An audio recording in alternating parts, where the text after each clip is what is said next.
যোগ্য এক ব্যক্তি হবেন পরবর্তী রাষ্ট্রপতি, বলছে বিএনপি। মনোনয়ন নিয়ে কিছুটা চ্যালেঞ্জ দেখছেন বিশ্লেষকরা।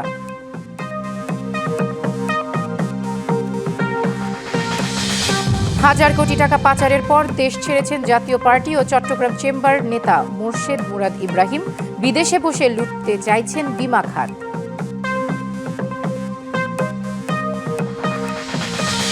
পঞ্চগড়ে সৌর বিদ্যুৎ, আইসিটি ও হসপিটালিটি খাতে বিনিয়োগে আগ্রহী মালয়েশিয়ার ব্যবসায়ীরা। উদ্যোগ বাস্তবায়িত হলে কর্মসংস্থান হবে হাজারো মানুষের।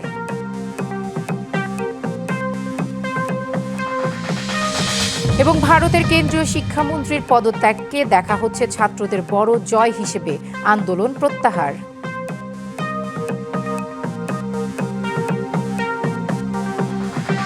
হাজার কোটি টাকা পাচার, তারপর দেশ ছেড়েছেন জাতীয় পার্টির কেন্দ্রীয় নেতা ও চট্টগ্রাম চেম্বারের সাবেক সভাপতি মোর্শেদ মুরাদ ইব্রাহিম। এখন বিদেশে বসেই নিয়ন্ত্রণ করছেন দেশে থাকা তার আর্থিক সাম্রাজ্য। এবার তার নজর বিমা খাতে।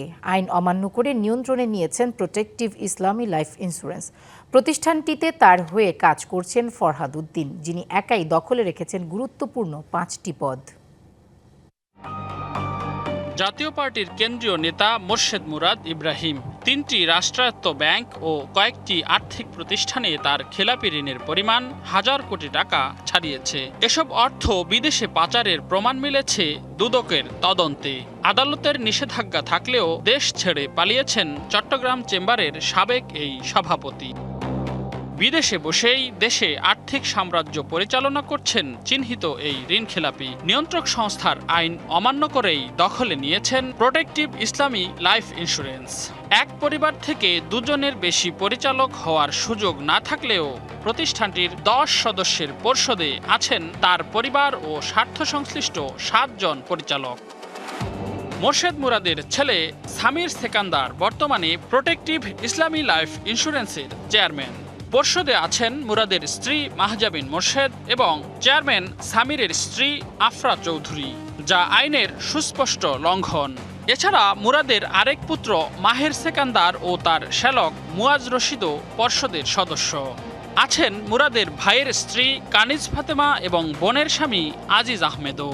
আইনকে পাশ কাটিয়ে প্রতিষ্ঠানটি যেন এখন মুরাদের পারিবারিক সম্পত্তি। অভিযোগ আছে, পর্ষদে না থেকেও বোর্ড ফি সহ পরিচালকের সব সুবিধাই নেন মুরাদও। ব্রাঞ্চ কন্ট্রোল ডিপার্টমেন্ট একটা আছে। প্রতিষ্ঠানটিতে মুরাদ পরিবারের নির্দেশনা বাস্তবায়ন ও অন্যায্য সুবিধা নিশ্চিতে কাজ করছে ফরহাদ উদ্দিন, যিনি একাই দখলে রেখেছেন গুরুত্বপূর্ণ 5টি পদ। কেনাকাটা, নিয়োগ বাণিজ্য, কমিশন আত্মসাৎ এবং পরিবহন খাতে বিপুল অনিয়মের অভিযোগ তার বিরুদ্ধে। আমি কিন্তু নট অনলি কোম্পানি সেক্রেটারি, আমি এইচআর দেখি, আমি অ্যাডমিনিস্ট্রেশন দেখি, আমি অডিটের ইনচার্জ, আমি ওই ব্রাঞ্চ কন্ট্রোল ডিপার্টমেন্টকেও ওভারসি করে থাকি। নথি বিশ্লেষণে দেখা যায় লাগামহীন অনিয়ম আর বেপরোয়া লুটপাটে রুগ্ন হয়ে পড়েছে প্রতিষ্ঠানটি। ভুয়া ব্যালেন্স শিট তৈরি করে বিপুল কর ফাঁকি এবং সাধারণ গ্রাহক ও গ্রুপ বীমা থেকে পাওয়া বিপুল অর্থ আত্মসাতের অভিযোগ চেয়ারম্যানের পরিবারের বিরুদ্ধে। এদিকে পদে থেকেও নিষ্ক্রিয় সিইও কিশোর বিশ্বাস। অনিয়মের বিষয়ে প্রশ্নের উত্তর দেওয়ার সুযোগও পাননি তিনি। কথা বলেন ফরহাদ উদ্দিন। চেয়ারম্যানের ফাদার মিস্টার মোর্শেদ মুরাদ ইব্রাহিম দীর্ঘদিন যাবত উনি চিকিৎসার জন্য দেশের বাইরে আছেন। উনি কিভাবে সুবিধা নেবেন এখান থেকে? He is not here. আমি আপনাকে একেবারে কনফিডেন্টলি বলতে পারি, একজনও নাই। You can't show a single person এই ধরনের কোনো দামি নিয়ম। আইডিআরএ মুখপাত্র বলছেন, নিয়ন্ত্রক সংস্থায় নতুন চেয়ারম্যান দায়িত্ব নেওয়ার পর অভিযোগ থাকা প্রতিষ্ঠানগুলোতে বিশেষ পরিদর্শনের উদ্যোগ নেওয়া হয়েছে। 3 মাস হচ্ছে একদম অভিভাবকবিহীন ছিল আর কি এই আইডিআরএ। কিছু কিছু প্রতিষ্ঠানের বিষয়ে আমাদের এই স্পেশাল অডিটগুলোর হচ্ছে সিদ্ধান্ত নেওয়া হয়েছিল, সেগুলো নিয়ে কাজ চলছে। বীমা প্রতিষ্ঠানগুলোতে বেআইনি পরিচালক শনাক্ত করতে সম্প্রতি পরিচালকদের পরিচয় জানতে চেয়ে চিঠি পাঠিয়েছে নিয়ন্ত্রক সংস্থা আইডিআরএ। রেদওয়ানুল হক, ডিবিসি নিউজ, ঢাকা। পঞ্চগড়ে সৌর বিদ্যুৎ, আইসিটি ও হসপিটালিটি খাতে বিনিয়োগে আগ্রহী মালয়েশিয়ার ব্যবসায়ীরা। উদ্যোগ বাস্তবায়িত হলে কর্মসংস্থান হবে হাজারো মানুষের। স্থানীয় অর্থনীতিতে গতি আসবে বলছেন সংশ্লিষ্টরা। এ ব্যাপারে সব ধরনের সহযোগিতার আশ্বাস দিয়েছেন স্থানীয় সাংসদ ও পানি সম্পদ প্রতিমন্ত্রী ফরহাদ হোসেন আজাদ। দেশের সর্ব-উত্তরের জেলা পঞ্চগড়। বিনিয়োগের অভাবে কৃষিনির্ভর এ জেলায় প্রসার হয়নি শিল্পের। কাজের জন্য স্থানীয়দের ছুটতে হয় অন্য জেলায়। এমন বাস্তবতায় পঞ্চগড়ে বিদেশি বিনিয়োগ এনে শিল্পায়ন ও কর্মসংস্থান বাড়ানোর উদ্যোগ নিয়েছেন পানি সম্পদ প্রতিমন্ত্রী ফরহাদ হোসেন আজাদ। বিনিয়োগের সম্ভাব্যতা যাচাইয়ে এরই মধ্যে মালয়েশিয়ার একটি ব্যবসায়ী প্রতিনিধি দল পঞ্চগড় সফর করছেন। পরিদর্শন শেষে সৌরবিদ্যুৎ, আইসিটি ও হসপিটালিটি খাতে বিনিয়োগের আগ্রহ দেখিয়েছেন তারা। আমি মনে করি এই জায়গাটি সৌরবিদ্যুৎ, আইসিটি ও হসপিটালিটি খাতে বিনিয়োগের উপযুক্ত। জায়গাগুলো আমরা পরিদর্শন করেছি এবং এ নিয়ে আরো যাচাই ও পর্যবেক্ষণ করব। এখানে এসে আমাদের দারুণ এক অভিজ্ঞতা হয়েছে। আমরা আশা করছি এখানকার প্রতিনিধিদের সঙ্গে কাজ করে সামনে এগিয়ে যাব। বিনিয়োগ হলে স্থানীয় ব্যবসা বাণিজ্যেরও সম্প্রসারণ হবে বলছেন স্থানীয় ব্যবসায়ীরা। আমাদের যদি ইনভেস্টররা আসে এই এলাকার অটোমেটিক ডেভেলপমেন্ট হবে। পঞ্চগড়ের বেকারত্ব দূরীকরণ করতে চাইলে তারা যেই সেক্টরেই ইন্টারেস্ট হয় ইনভেস্ট করার ক্ষেত্রে তাদেরকে আমরা ওয়েলকাম জানাবো। আমরা লোকাল যারা আছি তাদেরকে সঙ্গে নিয়ে এই কাজগুলো যদি করে সেক্ষেত্রে হয়তো কাজের আরো গতিটা বাড়বে। ব্যবসা বাণিজ্যের জন্য আমাদের জোন যদি আমাদের এখানে হয়, এটা আমরা পঞ্চগড়বাসী উপকৃত হব। বিনিয়োগকারীদের সব ধরনের সহযোগিতার আশ্বাস তার। এই এলাকার উন্নয়নের জন্য সামগ্রিক হয়ে কি করা যায় সেই বিষয়ে মাননীয় প্রধানমন্ত্রী নির্দেশনা দিয়েছেন। মালয়েশিয়া থেকে একটা বড় বিজনেস টিম তারা ইনভেস্ট করতে চায় এবং এখানকার কোনো প্রতিষ্ঠান হয়, সেক্ষেত্রে আমি মনে করি এই এলাকার যে চিত্র বা এই এলাকা মানুষের যে দুর্ভোগ আছে সেটা কিন্তু আমূল পরিবর্তন হয়ে যাবে। বিনিয়োগ বাস্তবায়িত হলে পঞ্চগড়ের পাশাপাশি উত্তরাঞ্চলের অর্থনীতিতেও যোগ হবে নতুন সম্ভাবনা বলছেন স্থানীয়রা। DBC news desk. প্লট পাওয়ার পর কেটে গেছে বছরের পর বছর, পরিশোধ করা হয়েছে কষ্টার্জিত টাকাও, অথচ চট্টগ্রাম উন্নয়ন কর্তৃপক্ষের আবাসিক প্রকল্পগুলোতে এখনও মেলেনি কাঙ্ক্ষিত নাগরিক সুবিধা। নানা সংকটে দীর্ঘদিনের পুরানো আবাসনগুলো যেখানে আলো দেখেনি, সেখানে আবারও প্রায় ৬,৭০৬ কোটি টাকার নতুন ৩টি আবাসনের উদ্যোগ নিয়েছে সংস্থাটি। অভিযোগ উঠেছে কেবল প্রভাবশালীদের সুবিধা দিতে নেওয়া হচ্ছে এসব মেগা প্রকল্প। সিডিআর খাতায় আবাসন প্রকল্পের সংখ্যা ১৬টি, বরাদ্দ দেওয়া হয়েছে ৬,৫০০-এর বেশি প্লট, কিন্তু বাস্তব চিত্র বলছে ভিন্ন কথা। ১৯৯২ সালে নেয়া মর্যাদটেক এলাকার কর্ণফুলী আবাসিক প্রকল্প ৩২ বছর পর সম্প্রতি কিছুটা আলোর মুখ দেখলেও অধিকাংশ প্রকল্পের অবস্থায় করুণ। প্লট বিক্রি হয়ে শত শত ভবন উঠলেও তৈরি হয়নি সড়ক, নেই গ্যাস ও পানির সংযোগ। এমন অবস্থা নগরীর কেন্দ্রের আবাসিক এলাকা কল্পলোকে। পরিত্যক্ত অবস্থা জঙ্গল সলিমপুরের, আর বাইজিৎ হাউজিং থমকে আছে শুধু কাগজে কলমেই। নাগরিক সুবিধার অভাবে বছরের পর বছর ঘর তুলতে পারছেন না জমির মালিকরা। নাগরিক সুবিধাগুলো দেওয়া উচিত, রাস্তাঘাট নির্মাণ করে দেওয়া উচিত, তারপর লাইনের গ্যাস ঢোকার ব্যবস্থা করে দেওয়া উচিত, কিন্তু এগুলো না করে সিডিও অন্য একটা পরিকল্পনা আবার নতুন আবাসিক করার একটা চিন্তা ভাবনা করতেছে। যে সকল আবাসিকগুলো হয়েছে সেগুলো পূর্ণাঙ্গ না করে নতুন আবাসিক করার যে পরিকল্পনা, এটি স্রেফ অর্থর একটা ব্যাপার আছে এখানে। পুরনো গ্রাহকদের এই ভোগান্তি ও অনিশ্চয়তার সুরাহা না করেই ২০২৬-২৭ অর্থ বছরে প্রায় ৬,৭০৬ কোটি টাকার নতুন ৩ মেগা প্রকল্প হাতে নিয়েছে সিডিএ। প্লট করলে আমি এত কাঠা করে কিনবো, এত কাঠা করে বেচবো, আমার এত বেনিফিট হবে, আমার তহবিলে এত জমা হবে। অমুক মন্ত্রীকে প্লট দিতে পারবো, অমুক এমপিকে প্লট দিতে পারবো, অনেক বড় ব্যবসায়ীকে প্লট দিতে পারবো। অন্তত প্রভাবের লেনদেন হতে পারে, অর্থের লেনদেন হতে পারে। এগুলির জন্যই প্রজেক্টগুলি করা হচ্ছে বলে আমার বিশ্বাস। নগর পরিকল্পনাবিদদের এমন অভিযোগের মুখে অবশ্য আবাসন কৌশলে পরিবর্তনের আভাস দিচ্ছে সিডিএ। খালি জায়গা না থাকায় এবার আর প্লট নয়, ফ্ল্যাট বিক্রির বিষয় ভাবছে সংস্থাটি। এবড়ো কোনো প্রকল্প আমরা হাতে নেব না। 3 ভাগে আমরা ভাগ করেছি। উচ্চ আয়ের লোকদের জন্য আমরা এক ধরনের ভবন করে, মধ্য আয়ের লোকদের জন্য তাদেরকেও একটা ঠিকানা করে দেওয়ার জন্য, আর নিম্ন আয়ের লোককে আমরা বেশি প্রাধান্য দেব। তাই চট্টগ্রামবাসীর দাবি, বছরের পর বছর ঝুলে থাকা পুরনো প্রকল্পগুলোতে ন্যূনতম নাগরিক সুবিধা নিশ্চিত করুক CDA. Mujibul Haque, DBC news, Chittagong. চট্টগ্রামের আনোয়ারায় কাল উদ্বোধন হতে যাচ্ছে বাংলাদেশ চীন অর্থনৈতিক অঞ্চলের নির্মাণ কাজ। কর্ণফুলী নদীর পূর্ব তীরে প্রায় 783 একর জমির ওপর G2G ব্যবস্থাপনায় এই অর্থনৈতিক অঞ্চলে বিনিয়োগ হতে পারে প্রায় $500 মিলিয়ন। এরই মধ্যে সম্পন্ন হয়েছে ভূমি অধিগ্রহণ। ডেভেলপার চুক্তি সইয়ের পর শুরু হবে মূল অবকাঠামো নির্মাণের কাজ। 2016 সালে চীনের প্রেসিডেন্ট শি জিনপিংয়ের বাংলাদেশ সফরে দুই দেশের মধ্যে স্বাক্ষরিত সমঝোতা স্মারকের ধারাবাহিকতায় অর্থনৈতিক অঞ্চল প্রতিষ্ঠার উদ্যোগ নেওয়া হয়।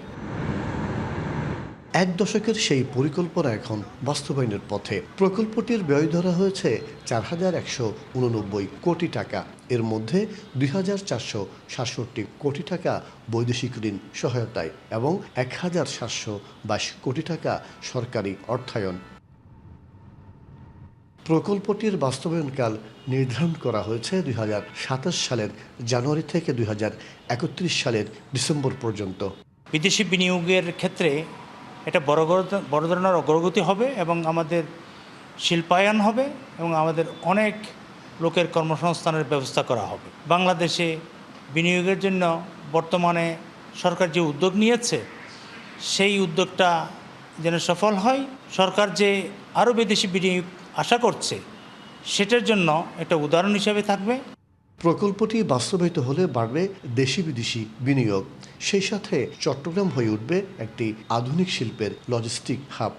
আমার আনোয়ারা কর্ণফুলীতে যে শিল্পের যে জাগরণ শুরু হবে ইনশাল্লাহ, এখানে $500 মিলিয়ন ইনভেস্টমেন্টের একটা পরিকল্পনা আছে। প্রকল্প সাইনের পরে এগুলো কার্যক্রম শুরু হবে এবং কার্যক্রম শুরু হয়ে গেলে কর্ণফুলী শুধু আনোয়ারা না, বাংলাদেশের অর্থনৈতিক ক্ষেত্রে এক মস্ত বড় একটা শুরু হবে। এই প্রকল্পের মাধ্যমে শুধু অর্থনৈতিক সমৃদ্ধিই নয়, চীন ও বাংলাদেশের দ্বিপাক্ষিক সম্পর্ক পাবে নতুন মাত্রা, এমনটাই মনে করছেন বিশ্লেষকরা। মাসুদুল হক, ডিবিসি নিউজ, চট্টগ্রাম। জাহাঙ্গীরনগর বিশ্ববিদ্যালয়ের শিক্ষার্থীদের স্বাস্থ্য সেবার জন্য জরুরি ওষুধ পৌঁছাচ্ছে না রোগীর হাতে। বিশ্ববিদ্যালয়ের চিকিৎসা কেন্দ্রে সবশেষ 2 লাখ টাকা ব্যয়ে কেনা ওষুধের নথিপত্র ঘেঁটে দেখা গেছে এক চাঞ্চল্যকর চিত্র। মাত্র 3 সপ্তাহে লোপাট হয়েছে 19,500 পিস ওষুধ। সদুত্তর দিতে পারছে না দায়িত্বশীলরাও। জাহাঙ্গীরনগর বিশ্ববিদ্যালয় ক্যাম্পাসে শিক্ষক, শিক্ষার্থী ও কর্মচারীদের প্রাথমিক চিকিৎসার একমাত্র ভরসা বিশ্ববিদ্যালয়ের চিকিৎসা কেন্দ্র। কিন্তু কেন্দ্রটিতে গত 1 জুলাই নতুন ওষুধ কেনা হলেও খুব দ্রুত তা শেষ হওয়ায় বিষয়টি ক্রয় কমিটির সদস্যদের নজরে আসে। শিক্ষার্থী ও জাকসু নেতারা স্টোরের মজুদ যাচাইয়ের উদ্যোগ নিলে বেরিয়ে আসে থলের বিড়াল। ওষুধ শেষ হওয়ার কথা বলে হলেও খবর মেলে পুকুর চুরির। খোয়া যাওয়া ওষুধের মধ্যে রয়েছে 4,500 পিসের বেশি অ্যালাট্রল ট্যাবলেট। এছাড়া হদিস মিলেছে 5,000 পিস প্যারাসিটামল ও 4,000 পিসের বেশি ডমপেরিডনের। চুরি গেছে অ্যাজিথ্রোমাইসিন ও সিপ্রোসিনের মতো নিত্য প্রয়োজনীয় ওষুধও। প্রশাসনের পক্ষ থেকে যে পরিমাণ ওষুধ সাপ্লাই দেওয়া হচ্ছে এবং শিক্ষার্থীরা যে পরিমাণ ওষুধ পেয়েছে তার ভিতরে একটা বিশাল সংখ্যক গরমিল, প্রায় 19,500 বেশি ওষুধ এখান থেকে মিসিং। তো আমরা সেই নথিপত্রগুলো যাচাই করতে গিয়ে এই তথ্যটা বেরিয়ে আসে। আমরা চাই প্রশাসন এটা সুষ্ঠু তদন্ত করুক। এ নিয়ে সদুত্তর দিতে পারেনি প্রধান মেডিকেল অফিসার ও স্টোর কর্মকর্তা। যে পরিমাণ ফার্মেসিতে সাপ্লাই দিয়েছে সেটা আমাদের কাগজে ডকুমেন্টেশন আছে, কিন্তু সেটা যোগ বিয়োগ করার পরে দেখা গেল যে গরমিল আছে। স্টোরের চাবি বা আধার আমাদের কারোর কাছে থাকে, কাগজে কলমে ডকুমেন্টেশন থাকে, তখন এটা তো ওনারা যোগ বিয়োগ করে যে কতগুলো দিয়েছে, রিসিভ করছে, ওগুলো কিন্তু আমি দেখি না। আমি তো থাকি হলো 4টা পর্যন্ত। এইখানে পরবর্তীতে যে কেউ একজন হয়তো কোনো কিছু করছেন, যে চাবি বানাইছেন, এই একটা ওষুধ তো একসাথে যাওয়ার কথা না। যে ওষুধগুলো গেছে এই ওষুধগুলো পকেটে করে নেওয়ার মতো ওষুধ না। এখন এখানে যে ওষুধটা আছে, ওষুধটা কিভাবে বের হইলো সেটার জন্য আমি বলছি যে সিসিটিভি দেখার জন্য। মেডিকেল সেন্টারে ওষুধ না পাওয়ার দীর্ঘদিনের অভিযোগকে গুরুত্ব দিয়ে ব্যবস্থা নেওয়ার আশ্বাস কর্তৃপক্ষের। এই তদন্ত কমিটি করতে যে যদি আমাদের কাউকে বহিষ্কার করা লাগে বা কোনো ধরনের যদি তাৎক্ষণিক কোনো পদক্ষেপ নেওয়া লাগে, যে কোনো ব্যবস্থা আমরা গ্রহণ করব এবং প্রশাসনিক সভাতে এটা আমরা করব। সিন্ডিকেট কারা এগুলো ধরতে হবে। ওষুধ নিয়ে বড় ধরনের গরমিলের তথ্যে শিক্ষার্থীদের স্বাস্থ্যসেবার বিষয়ে উঠেছে নতুন প্রশ্ন। DBC news desk. নানা সমস্যায় জর্জরিত গাইবান্ধা কলেজিয়েট মডেল সরকারি প্রাথমিক বিদ্যালয়। সামান্য বৃষ্টিতেই বিদ্যালয় প্রাঙ্গণে তৈরি হয় জলাবদ্ধতা। এর সঙ্গে বিদ্যালয়ের সামনে জমে থাকা ময়লা আবর্জনার স্তূপে ছড়িয়ে পড়ে দুর্গন্ধ। এতে চরম ভোগান্তিতে পড়েন শিক্ষক, শিক্ষার্থী ও অভিভাবকরা। জেলার অন্যতম প্রাচীন বিদ্যালয় গাইবান্ধা কলেজিয়েট মডেল সরকারি প্রাথমিক বিদ্যালয়। বিদ্যালয়ে প্রতিদিন আসে শত শত শিক্ষার্থী, কিন্তু বর্ষা এলেই তাদের মাথায় হাত। বৃষ্টির পানি জমে স্কুলের মাঠ ও প্রবেশপথ জলমগ্ন হয়ে পড়ে। হাঁটু পানি মারিয়ে অনেক শিক্ষার্থীকে শ্রেণীকক্ষে যেতে হয়। এতে পাঠদান যেমন ব্যাহত হচ্ছে, তেমনি নষ্ট হচ্ছে শিক্ষার স্বাভাবিক পরিবেশ। শুধু তাই নয়, বিদ্যালয়ের সামনে ঢাকনাবিহীন ডাস্টবিন ব্যবহারের অনুপযোগী হয়ে পড়ায় বিদ্যালয়ের প্রধান ফটকের সামনেই ফেলা হয় ময়লা আবর্জনা। এতে পুরো এলাকায় দুর্গন্ধ ছড়ায়। এমন অবস্থা হচ্ছে, পুকুরটা সংযোগ থাকার কারণে সবচেয়ে বেশি সমস্যাটা হচ্ছে যে পুকুরের পানিটাই ঢুকতেছে এখন আমাদের মাঠের মধ্যে। বাচ্চাদের পায়ে ঘা হচ্ছে, বাচ্চাদের জ্বর আসতেছে বা চুলকাচুলকি করে বাচ্চাদের। বিদ্যালয় কর্তৃপক্ষ বলছে, দ্রুত জলাবদ্ধতা নিরসন এবং স্কুলের সামনে নিয়মিত ময়লা অপসারণ না হলে শিক্ষার্থীদের স্বাস্থ্য ঝুঁকি আরও বাড়বে। আবার পড়ে যাচ্ছে, অনেকে আবার ভিজা অবস্থায় থাকা অবস্থায় অনেকে সর্দি কাশ হচ্ছে। পৌরসভা আসে কিনা জানি না, কিন্তু যদি আসতো টাইম মতো বা সময় মতো যদি আসতো তাহলে তো এরকম বেহাল অবস্থা থাকতো না। শহর পরিষ্কার পরিচ্ছন্ন রাখতে নাগরিকদেরও সচেতন হতে হবে। পাশাপাশি বিদ্যালয়ের জলাবদ্ধতা দূর করতে প্রয়োজনীয় ব্যবস্থা নেওয়ার আশ্বাস পৌর প্রশাসকের। আমাদের এক্সি মহোদয়কে একটা কমিটি গঠন করে দিয়েছি। তারা আমার এই সারা পৌরসভায় যত ক্রস ড্রেন আছে এবং যত ড্রেন আছে এবং যে ড্রেনের স্ল্যাব ঠিক আছে কিনা এবং ড্রেনগুলো সচল আছে কিনা এটা দেখার জন্য জেলা প্রাথমিক শিক্ষা কর্মকর্তা জানান, বিদ্যালয়ের মাঠ উঁচু করার জন্য প্রয়োজনীয় উদ্যোগ নেওয়া হবে। পাশে যে পুকুর আছে, পুকুরের পানিটা ওভারফ্লো হয়েছে, এখানে কখনো পানি ওঠে না, এবছর পানি ওঠে, আমরা ব্যবস্থা নেব। শুধু আশ্বাস নয়, দ্রুত কার্যকর পদক্ষেপ নেওয়ার দাবি শিক্ষার্থী, শিক্ষক ও অভিভাবকদের। DBC news desk. 3 দফায় বাড়ানো হয়েছে সময় আর ব্যয়, এরপরও জটিলতা পিছু ছাড়ছে না চুয়াডাঙ্গার রেলওয়ে ওভারপাস প্রকল্পের। নকশা থেকে শুরু করে ভূমি অধিগ্রহণ আর ঠিকাদারের গাফিলতি সব মিলে প্রকল্পের কাজ পুরোপুরি বন্ধ। নির্মাণ সামগ্রী পড়ে থাকা ও খানাখন্দে চলাচলের সড়কটিও বেহাল হওয়ায় বেড়েছে ভোগান্তি। স্থানীয়রা বলছেন, একসময়ের ওভারপাসের দাবি এখন যেন গলার কাঁটা। এমন ভাঙাচোরা সড়ক চুয়াডাঙ্গার রেল বাজার এলাকায়, যেখানে আবার চলমান রেলওয়ে ওভারপাস নির্মাণের কাজ। চলাচল নির্বিঘ্ন করতে 2023 সালে শুরু হয় ওভারপাস নির্মাণের কাজ। প্রথমে নির্মাণ কাজের গতি থাকলেও পরের বছর থেকে নানা জটিলতায় থমকে দাঁড়ায় প্রকল্পটি। নকশায় ত্রুটি, ভূমি অধিগ্রহণ জটিলতা, ঠিকাদারের গাফিলতি ও রাজনৈতিক পট পরিবর্তনে মুখ থুবড়ে পড়েছে প্রকল্পটি। 2024-এ কাজ শেষ হবার কথা থাকলেও তা না হওয়ায় এখন প্রকল্পটি উল্টো জনদুর্ভোগে পরিণত হয়েছে। এই রাস্তায় না আসলে অনেকটা ঘুরে তারপর হসপিটাল যেতে হয়। প্রেগনেন্ট যাত্রীরা আসলে তাদের অনেক পেইন হয়, অনেক সমস্যা হয়। 15-20 মিনিট পর পর খালি ট্রেন, কোনো সময় আমরা এসে ফাঁকা পাইনি। কাজ খুব ধীরে তালে হচ্ছে, আমরা মাইক্রো নিয়ে গেলেও কাদা হচ্ছে, অটো ভেঙে পড়ে থাকছে, শহরবাসীর চরম সমস্যা আছে। একদিকে প্রকল্পের ব্যয় বেড়েছে 3 দফায়, স্থানীয়রা বলছেন একসময়ের প্রাণের দাবি এখন গলার কাটা। একদিকে ওভারপাস নির্মাণের কাজ পুরোপুরি বন্ধ, অন্যদিকে বেহাল চলাচলের সড়কও। কাজ হতে হতে বন্ধ হয়ে গেল। বন্ধ হওয়ার পর থেকে আমরা যে কি দুর্ভোগে আছি শুধু আমরাই বলতে পারবো। আমরা শুধু অপেক্ষা, কবে শেষ হবে ঠিক নেই। অর্ধেক কাজ হয়ে ওভারপাসের নির্মাণ বন্ধ থাকলেও দ্রুতই প্রকল্প সম্পন্ন করার আশ্বাস সড়ক ও জনপথ বিভাগের।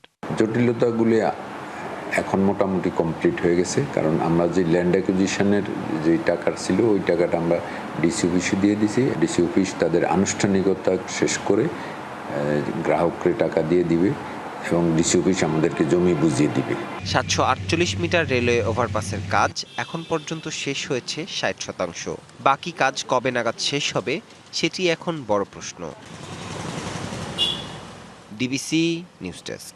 টানা বৃষ্টিতে গাইবান্ধায় বেড়েছে কাঁচা মরিচের দাম। চরাঞ্চলগুলোতে মরিচের আবাদ ভালো হলেও পানিতে ক্ষেত তলিয়ে যাওয়ায় উৎপাদন ও সরবরাহ কমেছে। এর প্রভাব পড়েছে স্থানীয় বাজারে। কয়েকদিন আগে 50 থেকে 60 টাকায় বিক্রি হওয়া মরিচ এখন কিনতে হচ্ছে 200 টাকায়। ব্যবসায়ীরা বলছেন, জেলার 2 শতাধিক চর ও দ্বীপচরে মরিচের ব্যাপক চাষ হলেও তা বৃষ্টিতে পানির নিচে তলিয়ে গেছে। আবহাওয়া পরিস্থিতির উন্নতি হলে ধীরে ধীরে স্বাভাবিক হতে শুরু করবে মরিচের দাম। সামান্য মরিচ আগে ছিল 40 টাকা, এখন তো অনেক দাম। তো বর্তমানে যে অবস্থা, এই তো কেনাই অসম্ভব হয়ে দাঁড়িয়েছে। কাঁচাবাজার তো প্রায় সব কিছুরই দাম বাড়ছে ব্যাপকভাবে, তার মধ্যে মরিচের দামটা ব্যাপকভাবে বাড়ছে। মরিচের জায়গায় বন্যা এবং পানি হওয়ার কারণেই মরিচ আমদানি কমে গেছে, যার কারণে এখন দাম বেশি। টাউন ডিস্ট্রিক্ট থেকে নিয়ে আসছে, এখন বিক্রি হয় হচ্ছে 110 টাকা, এখন 180 টাকা পর্যন্ত বিক্রি হচ্ছে এখন।